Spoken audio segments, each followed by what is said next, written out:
พิธีเซ็นสัญญาแผนงานหัวมือว่าด้วยการประสานงานขององค์การสหประชาชาติเพื่อให้การสนับสนุนต่อรัฐบาลลาวในโครงเขตการเงินสีเขียวและการเงินด้านการเปลี่ยนแปลงดินฟ้าอากาศพิธีเซ็นสัญญาแผนงานร่วมระหว่างรัฐบาลลาวร่วมมือกับองค์การสหประชาชาติว่าด้วยการประสานงานขององค์การสหประชาชาติเพื่อให้การสนับสนุนต่อรัฐบาลลาวในโครงเขตการเงินสีเขียวและการเงินด้านการเปลี่ยนแปลงดินฟ้าอากาศมีขึ้นในวันที่29 เมษายน 2025ที่กระทรวงแผนการและการลงทุนนครหลวงจันทร์ระหว่างรัฐบาลลาวร่วมมือกับองค์การสหประชาชาติซึ่งได้รับการสนับสนุนจากรัฐบาลลุกเซมเบิร์กโดยเป็นการลงนามของท่านนางพรวรรณ อุทวงศ์รองรัฐมนตรีกระทรวงแผนการและการลงทุนและท่านบาโคเดีย เบิร์คานอฟผู้ประสานงานองค์การสหประชาชาติประจำลาวมีผู้ต่างหน้าจากภาครัฐและคู่ร่วมพัฒนาเข้าร่วมเป็นสักขีพยาน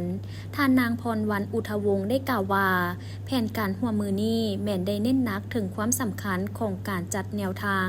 ยุทธศาสตร์การเงินแห่งชาติให้สอดคล้องกับเป้าหมายสีเขียวและการเปลี่ยนแปลงดินฟ้าอากาศซึ่งเป็นแผนงานที่สนับสนุนโดยกงโตกคาดหมายสู่สนในการบรรลุเป้าหมายการพัฒนาของพวกเขาให้ไปตามทิศสีเขียวและยืนยง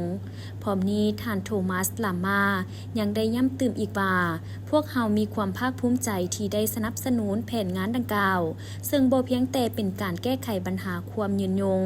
ของสิ่งแวดล้อมแต่ยังเป็นการส่งเสริมการมีส่วนร่วมเพื่อพัฒนาด้านสังคมและโอกาสทางด้านเศรษฐกิจนอกนี้การเงินสีเขียวและการเงินด้านการเปลี่ยนแปลงดินฟ้าอากาศบ่เพียงแต่เป็นการปกป้องสิ่งแวดล้อมแต่ยังเป็นการสร้างสังคมที่เข้มแข็งและยุติธรรมกว่าเก่าโอกาสเดียวกันท่านบาโคเดีย เบิร์คานอฟได้กล่าวว่าวิกฤตการโลกที่มีการเชื่อมโยงกันพวกเขาต้องเฮ็ดให้การเติบโตเศรษฐกิจมีผลกระทบต่อสิ่งแวดล้อมให้น้อยที่สุดและกำจัดสิ่งกีดขวางต่างๆต่อการพัฒนาในฐานะที่เป็นต้นแบบของกองทุนร่วมคังทำอิฐพวกเขาจะขับเคลื่อนการปฏิบัติงานที่มีการประสานงานและมียุทธศาสตร์การจัดตั้งปฏิบัติเพื่อบรรลุการเติบโตสีเขียวในอนาคตที่ดีกว่าเก่าโครงการระยะที่2ปีนี้มีพื้นฐานมาจากยุทธศาสตร์การเงินเพื่อสนับสนุนการจัดตั้งปฏิบัติแผนพัฒนาเศรษฐกิจสังคมแห่งชาติ5 ปีครั้งที่9และยุทธศาสตร์ดังกล่าวได้รับการหับหองโดยท่านนายกรัฐมนตรีซึ่งได้ให้บุริมสิทธิ์แก่การเงินสีเขียวและการเงินด้านเปลี่ยนแปลงดินฟ้าอากาศเป็นเสาหลักของวาระการพัฒนาของสาธารณรัฐประชาธิปไตยประชาชนลาวการริเริ่มนี้แม้นจะเสริมสร้างความเข้มแข็งให้แก่นโยบายการเงินสีเขียวและการเงินด้านการเปลี่ยนแปลงของดินฟ้าอากาศการประสานงานระหว่างแขนงการและความสามารถของแต่ละแขนงการในขณะที่ส่งเสริมกลไกการเงิน